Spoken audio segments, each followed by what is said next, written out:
ZT703R Air Filter Replacement Video Tutorial.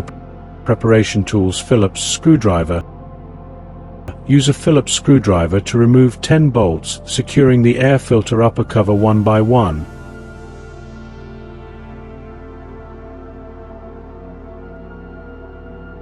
Then open the air filter upper cover and take out the filter element.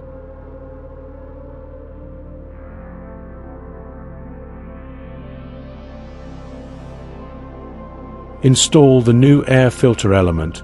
Place the new air filter element into the corresponding position. Cover the air filter upper cover. Use the Phillips screwdriver to reinstall the 10 bolts, securing the air filter upper cover.